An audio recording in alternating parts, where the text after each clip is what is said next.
Well, hello there, beautiful souls, and welcome back to my channel where we're all about self care and personal growth. If you're new to these live broadcasts, my name is Renika Hamilton.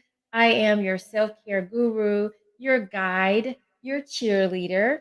And today we are going to dive into another very important aspect of self care, and that is the empath experience, discovering your emotional compass. In today's session, we're going to explore what it means to be an empath and how to use your empathic abilities to navigate the world around you. As always, I'm looking forward to your comments and your thoughts and your feedback during this live interactive session.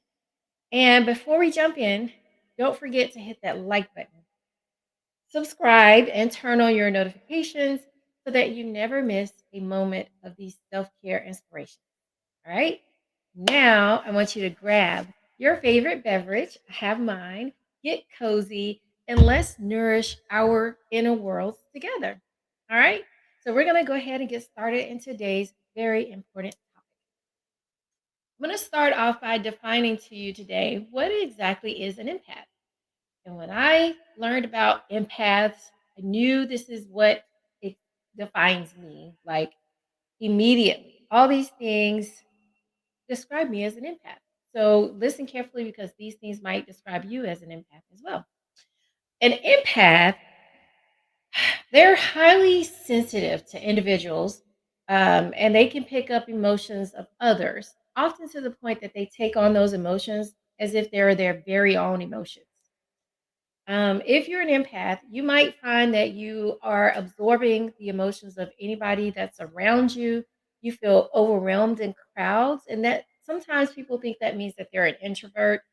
Doesn't necessarily mean that you're an introvert. You can have like this extrovert and you just want to be out and be in public, but sometimes these crowds just make you feel a little bit different. That could explain that if you're an empath. Or you have strong intuition that guides you and your interactions with others. So, are you an empath? Let's explore some of the signs and the characteristics of an empath and see if that can help you determine if you are an empath. So, empaths are very highly sensitive to emotions. As an empath, you can pick up on the emotions of those around you and often feel like those emotions are your own. And I can give you an example of this. This is something that I have been dealing with for a very, very long time, but I could be having a conversation with a friend and they could be telling me something exciting going on in their life. And as soon as I hear that excitement, I get this real good excitement going on inside of me. I feel it. Whatever, it's like we're twins in the feeling at the moment. I can feel everything that they're feeling, that emotion. Or if they're explaining to me something sad has happened in their life, and they're feeling depressed or they feel really bad, I feel that emotion as well. I can deeply connect with them and understand it. That's what empaths do extremely well without even trying to. You just adapt the emotions of someone else and you feel it as if you're going through the emotion yourself. Sometimes it feels very overwhelming and you don't know how to turn it off. So, we're going to give you some strategies a little bit later to help you be able to navigate through that whenever you have that sensitivity to somebody else's emotions. Okay. The next thing that we're going to talk about is, do you have a deep connection to nature? Empaths are often they feel strong, a very strong connection to nature, animals, and the environment. So if you are very passionate about what's going on in our environment, you're into recycling, you want to make sure that we have clean air, you're doing everything you can to make sure that the pathway is set forward for the next generation, or you just have this overwhelming feeling for animals. You don't like to see animals caged up. You don't like to see them hurt, or you try to rescue all these different animals. Luckily, I'm not that far down into my passion for animals where I'm just adopting all these dogs and cats and stray dogs and all this stuff. But empaths seem to do that a lot because they have this connection. They have this deep feeling towards animals and nature and the environment. And so if you're feeling that way, that could lead to help you understand why you feel that way if you're an empath. The next thing I want to talk about is strong intuition. I've been told this a lot. I have very good intuition. And when you have strong intuition, that means that you can interact with others and you can know and expect what's going on with them. You're in tune with them. You're able to satisfy their needs because it's like you are them. Like you know exactly what they need in the moment, if they're feeling something, and then you can go in and kind of have that intuition to see what they need or be able to fulfill their needs. And this is the example that I have, being a leader in my work environment.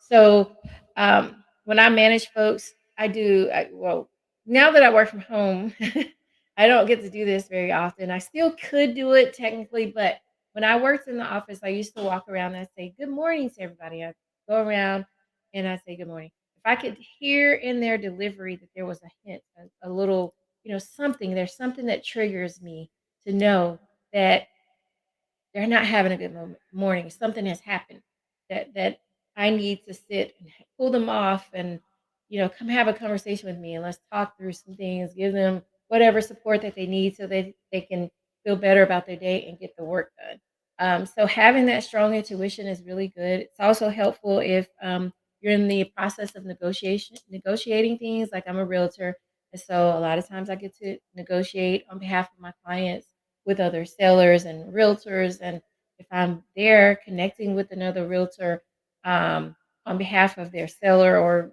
vice versa, their buyer, I can feel, what is needed and be able to have that strong intuition on how I can make that resolution.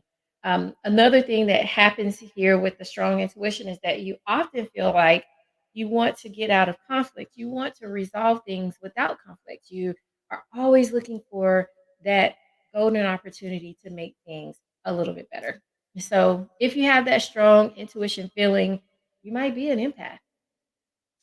The next thing I want to mention is a lot of empaths have said that they have had these empathic abilities from when they were a young child and they didn't really fully understand what was going on or what they were experiencing. This also happened to me. An example, when I was about 2 years old, I I was told about a situation where I was always wanting to be around my mother. I didn't like anybody else picking me up or, carrying me around or anything. I didn't engage. I didn't talk to people if people smiled at me. I just really didn't engage and want to be around anybody else. But there was one time we were at church after church, and my uncle, he had been trying to, pick me up. And, I always did the whole, I don't want to come over to you. I'm going to latch on to my mom. But one day after church, he was having a really bad, hard time about something. I can't remember specifically what it was, but he was having a hard time. And I could tell in the conversation that he and my mom were having that he was struggling with something. And at 2 years old, I just reached out to him. I knew in that moment he needed a hug. I reached out to him and had him pick me up. And it just changed this whole entire mood.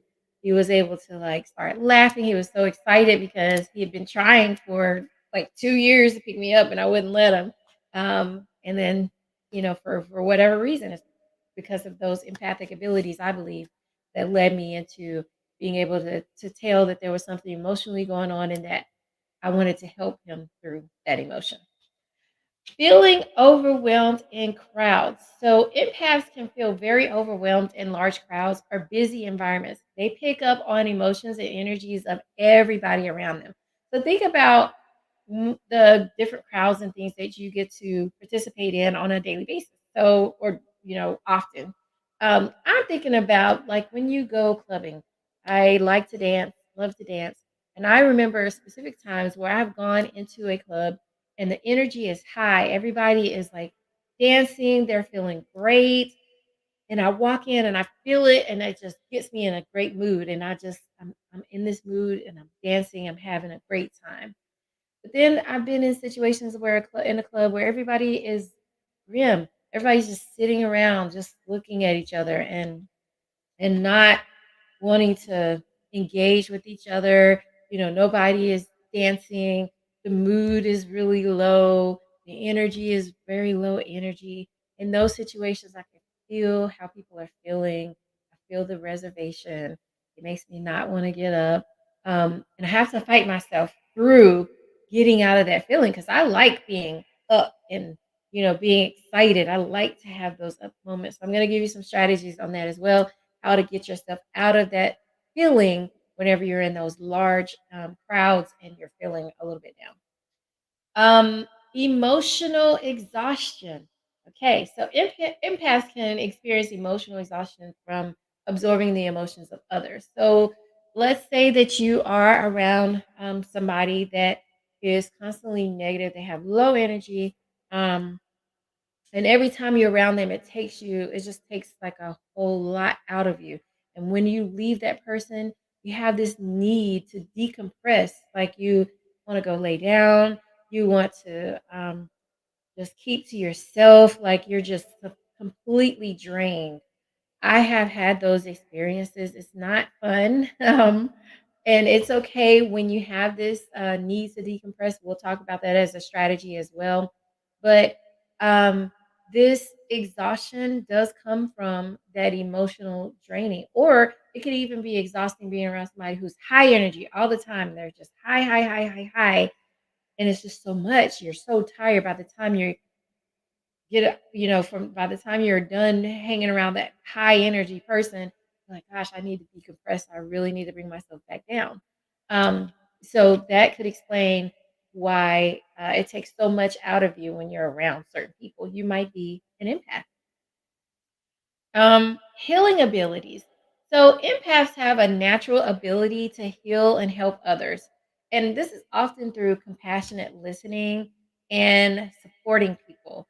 Now, this is how I really knew I was an empath because I could literally be in a grocery store or just out minding my business. This happens to me very often. If this happens to you, you're definitely an empath.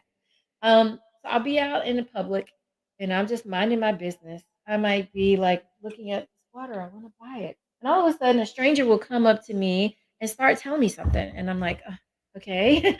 And they'll tell me something about whatever's going on in their life, or they just have this they're just drawn to me to come and tell me something personal going on with them. I've never met them in my life before.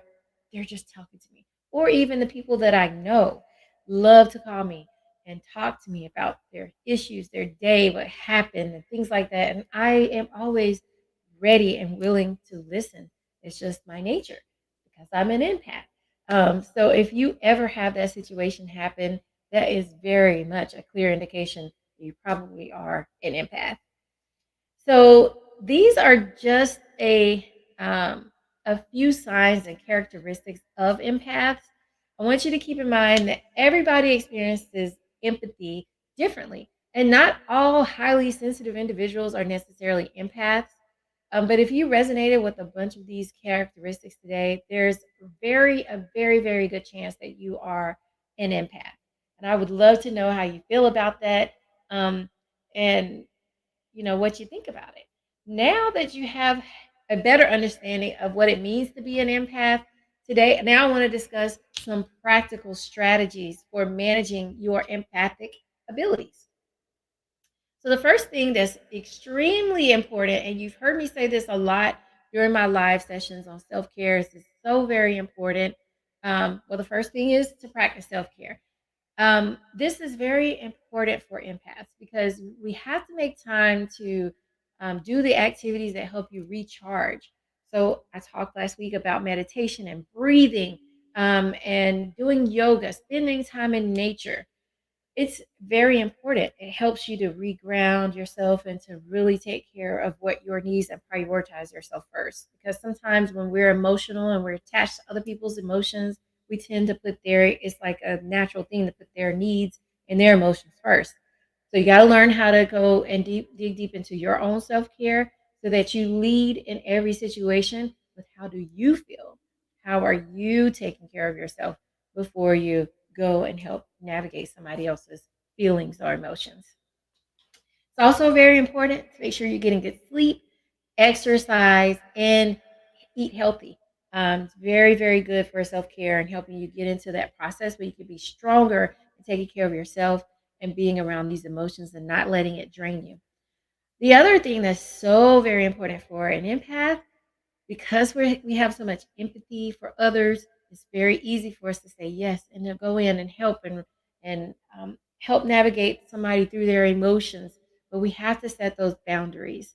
When you set those boundaries, it's helps you to take care of yourself and make sure you're not overextending yourself and overwhelming yourself. So this includes saying no to different commitments, even in your personal life and your professional life. Say no. Anything that drains your energy, you need to say no to. Make sure you're taking breaks when you're feeling overwhelmed and be clear about what your emotional needs are for yourself and for others around you. So that is a very good thing to do, is to set those boundaries. Another great strategy is to develop emotional intelligence. I did a whole live broadcast a couple of weeks ago about emotional intelligence. I have very high emotional intelligence. I love being able to have that. If you improve on your emotional intelligence as an empath, it's definitely going to be better able to help you understand your own emotions and the other emotions of others, and to help you navigate and regulate how you're feeling versus how somebody else is feeling when you're absorbing somebody else's feelings, how you can have that ability to recognize that within yourself and work on regulating your own emotions so that you're not taking on the emotions of somebody else. And then it helps you to practice empathy whenever somebody's dealing with some things, which is a natural thing for being an empath. You naturally should have empathy for people. So having that emotional intelligence helps you navigate when to have the empathy and what to do with it whenever you encounter somebody that needs that from you. Um, the next strategy is learning how to ground yourself. So, grounding techniques can help an empath stay centered and present in the moment. This can include those deep exercising, the deep breathing exercises. Last week we talked through, taking a deep breath and then counting out, and then, taking another deep breath and listening to how you're breathing. I saw a, a video earlier this week about how you can change your emotions just by listening to your breath. So if you are happy in a moment, listen to how you breathe. Take note of that. Because when you're sad in the next moment and you want to be happy again, then you can breathe like you do when you're happy, and it will help you get back to that happy stance. It really does work. It's an amazing technique, a great strategy, and I definitely hope that you take advantage of learning how to do that to ground yourself, and to keep yourself centered, so that you can regulate and be in the mood that you desire to be. There's also that mindfulness practice that I guided you all through as well last week, where you're actually mindfully, purposely thinking about grateful opportunities, things that you're intentional about, that you want to see some positivity in your life. Those are things that can help you stay grounded. And then visualization techniques. We haven't really talked through this one a lot, but just visualizing things that you would like to see, and then thinking about that, meditating on that, and then seeing that as a reality. That definitely does help you with grounding yourself. The next strategy I have for you is to connect with supportive individuals. This is one that I constantly talk about. As an empath, you don't want to be around people because you know that being around people can drain you. You can absorb people's energies, and sometimes you just want to decompress and just like be a shell within yourself. But then sometimes that can lead you into being a little bit more depressed, and sometimes you just need that relief and might need somebody to kind of give you that little bit of energy to help you get back in the path that you want to be in. So, having supportive friends around you that understand your empathic abilities, um, and being like minded and helping to lift you up in those situations is so important. And it's just amazing. It will do so much for you as you're coping through your empathic abilities. Being involved in like attending workshops and support groups or events for empaths, those are really good opportunities to connect with other like-minded individuals who are going through the similar things that you are.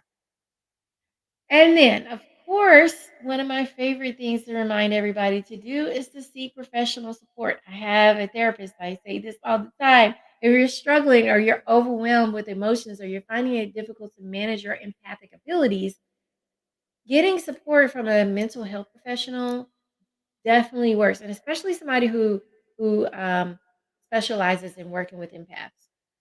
And they can help you with getting through your situations. My therapist helps me all the time. If I know that I'm going to be interacting with an individual that drains my energy, or I know that I'm going to be in an environment where I know that the tendency of the crowd might overwhelm me, we do a lot of preparation before I get into those situations so that I can learn the trick. I can know what the triggers are, be able to switch myself as soon as I start to absorb what those energies are. So that's a very good thing to do. It's also very important to remember that being an empath is a gift. And with that gift comes a responsibility. So I want you to remember to use your empathic abilities for good. Um, so, me being able to understand people's energies and interpret what they mean, we always want to use that in a good way. So, I just want to remind you to make sure you're doing that. And also realize that it's a very powerful thing to be an empath. You're a healer. Empaths are intuitive guides and they're compassionate leaders. So when you start to embrace your empathic abilities, you can make a positive impact on the world around you. So, did that help you with understanding what being an empath is all about and how you're feeling and um, what you can do to navigate being an empath? If it did, I definitely want you to drop some comments in today's live broadcast.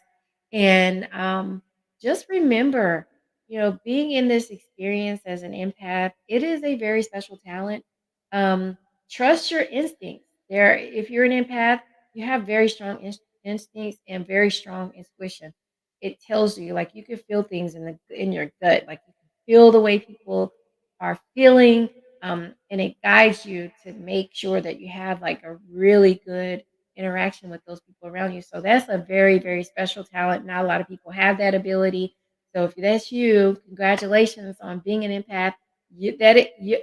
Although it can be very overwhelming, hope these tips have helped you with understanding how to ground yourself and what to do, what strategy you can do to be better with your abilities so that you can continue to use them for good. So that brings us to the end of our live broadcast on the empath experience. I'd like to thank you also so very much for tuning in today to the live video. And I hope that you found this information and the tips helpful. If you did, make sure that you hit that like button, leave a comment with any of your thoughts or questions that you have, and subscribe to my channel so you never miss out on any future videos. I look forward to hearing about your feedback and continuing to support you in your personal growth journey. Thank you again for joining me. And until next time, take care of yourselves and remember, you deserve to feel your absolute very best, both inside and out.